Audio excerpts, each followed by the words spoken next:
Hello there, for one final time, welcome back to the Fire Emblem 3 Houses, Blue Lions, Maddening Mode, a low turnaround playthrough. I'm Mekkah. I still haven't figured out how to play this game, but I can commentate it.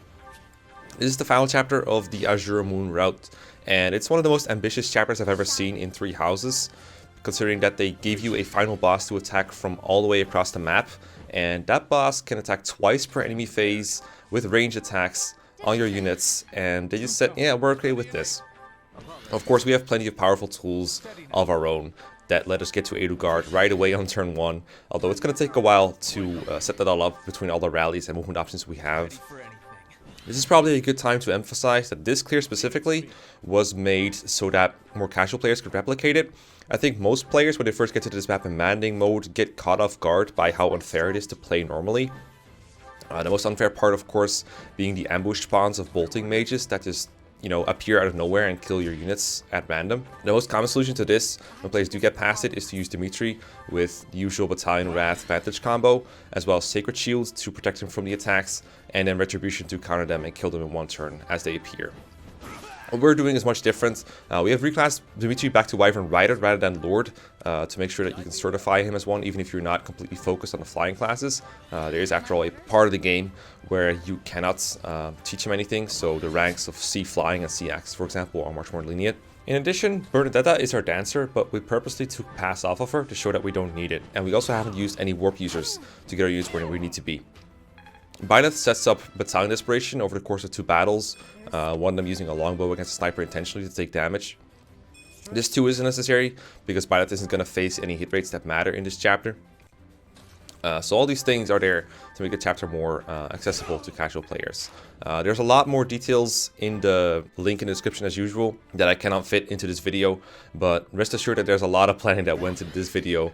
Of course, crucial for this strategy is that you have 2 Dance to Goddess battalions. One of them given to Gilbert, who was able to reach their authority rank for the Opera co-volunteers pretty easily.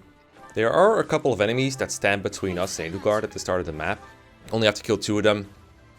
Depending on your units, you might not even have to kill any of them. We have Wyvern Riders to get up the stairs easily, but Dimitri could actually reach this spot as long as he dismounts, even as like a Paladin or a Bowknight or something like that. The movement order that we use is determined by linked attacks. So for example, Byleth is using a longbow to give a Gambit Boost to Seth, as he uses Lure to get rid of Edelgard's barrier.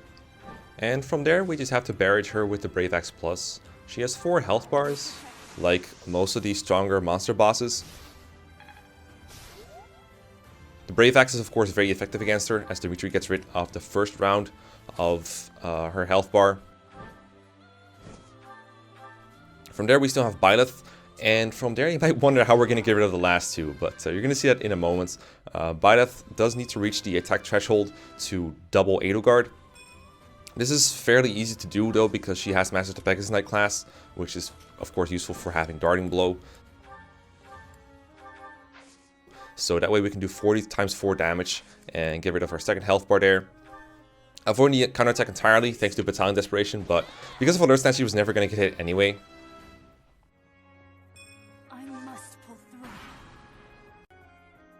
Now on the first enemy phase, Leone survives thanks to Impregnable Wall. We could have set it up so we didn't need it, but this way you can see she survives no matter what. Seth uses Battalion Wrath to get rid of the first enemy phase health bar.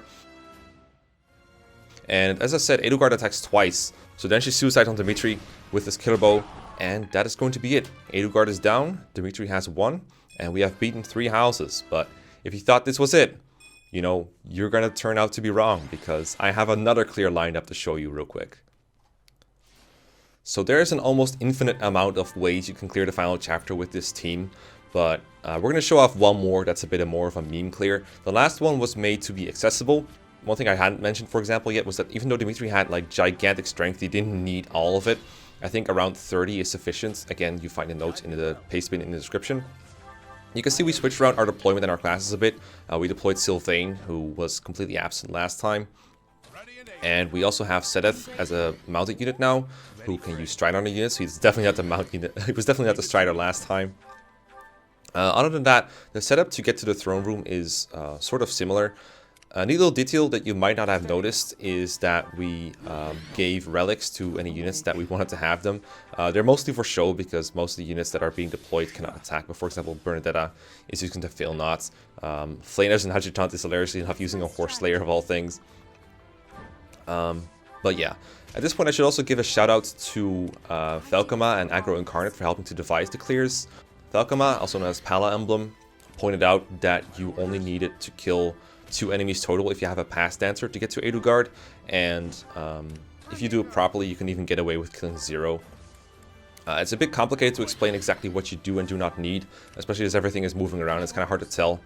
They say a picture is worth more than 1,000 words, and I think even 1,000 words wouldn't be sufficient to exactly explain what's going on here, so I really do recommend you check out the notes if you haven't already.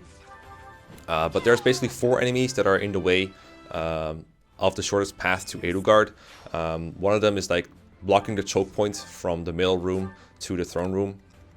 The other one's a sniper that's kind of in the way, but you can get around him if you have enough move. And then there's 2 more that are on the red carpet on the way to Edelgard. Of course, killing them with our brave weapons and everything isn't too hard, especially if you reach the doubling threshold for killing them. Sometimes it's better to use something like Swift Strikes. This is what Sylvain is demonstrating, but that guy that Sylvain killed doesn't need to be killed at all. Of course, to kill this version of Edelgard, we do need quite the high benchmarks to get there. In fact, to kill phases 1 and 2 through shields, you need a Wyvern Lord with 91 attack and a brave weapon. And to kill phase 3 on player phase, you need 77 attack and a brave weapon. And those are really, really high, but hey, I guess this is kind of maddening mode for you. Quite helpful. Of course, Dimitri is up to the task. We had him kill tougher enemies before. Think of like the Lord of the Lake and the Wandering Beast. It's kind of surprising that Edelgard needs less benchmarks compared to them for the general clear, but it's just the way that clears work out. Of course, there is almost an infinite amount of solutions to all these late game maps once you've reached the absurd amount of stats that we had. But again, if you want to replicate an easier clear, you have the previous clear to refer to. This is a more of a meme one, and like I believe I've mentioned before, it does involve 3 Wyvern Lords, so you might have an idea what it's going to be. We were down Edelgard's health bars to 1. We have Sylvain back in here, once again making use of his personal skill, getting boosted from Bernadetta, because Bernadetta is a girl, and then as well as Death Blow and the Ace support with Ingrid for exactly 40 damage times 4, which can get rid of up to 160 HP. I believe that Edelgard had 159. And then finally, we have Gilbert come in. Once again, sneaking in one last Devil Axe attack before the run is over. You know we had to do it to him. You'll notice he takes 10 damage twice because he also has Aegis Shield equipped. And then finally we have Byleth come in for one last attack, and it's going to be the triangle attack combat art with the Killer Axe for 100 hit and 100 crit and 59 damage, and that is going to almost exactly kill Edelgard's last health bar. And that is going to do it for this playthrough. I hope you enjoyed it.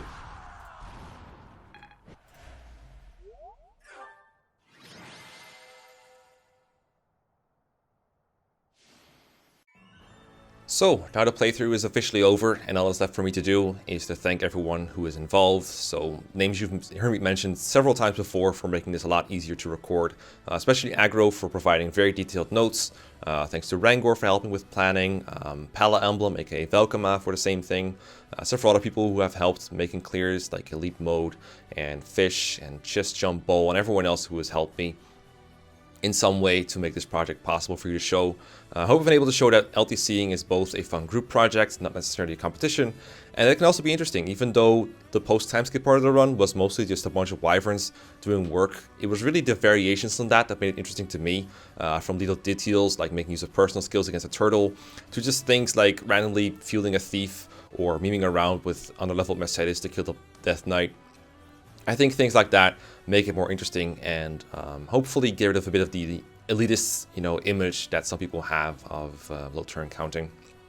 I know some people have asked if I'm willing to do this for other routes, and the answer to that is foreseeable time in the future, probably no, because they will be very similar, and I think doing doing the same project twice in a row would be kind of boring. But if you are interested in more Fire Emblem 3 Houses low turn counting, there is a very, very good run by Elite Mode. I'll try to link it in the description if I remember, or in the card in the top right. He ran Crimson Flower in a very impressive turn count. Crimson Flower is a very different route from Blue Lions, so it will be interesting to watch. There's no commentary, but there's very detailed notes in the description if you want to figure out exactly what needed to be done to make it possible. Crimson Flower is very different, for one, because you have a very different relic to use, the Amir, so you can use like Raging Storm to get through maps quickly, but despite that, there's still quite a bit of planning that goes into. And of course, the pre-time skip portion is very different too, because you have access to a very different squad of units. Other than that, I have another project in mind I'm going to do. I'm not quite sure whether I'll be able to do it. Depends on a couple of things, and I'll get you guys updated through a community post or, you know, a video once I know I'm going to be doing it. But I'm working on it, and you'll know soon enough what it's going to be. I really enjoyed commentating other people's gameplay, actually, so I'm also looking forward to doing that in some other ways in the future. Trying to think of a good way to set it up. Maybe not necessarily an LTC playthrough, but something like just commenting on how people are playing and maybe talking about the decision-making process and what could have been done better. That kind of stuff is very interesting. But this was something very different.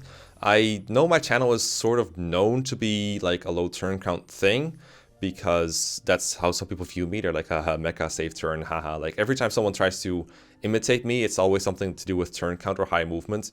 But if you look at my channel, there's not that much low turn count on there or even speedrunning. It's just me playing the games casually. So it is nice that I can sort of live up to my reputation in a way and commentate a run like this, even if I didn't play it. So yeah, that is really all there is for me to say after this run. I hope you had a good time. I hope you could follow along. I hope the commentary was clear. These videos are shorter than my usual videos, which can be both a blessing and a curse. I think the algorithm prefers if I put out like half-hour videos and everyone watches them from the beginning to end. That's never going to happen. But you know, I just want to make videos that are as long as they need to be. And these were fun videos to make, and I hope to one day revisit this format. Until then, I will see you another time. Peace around, and have a good time.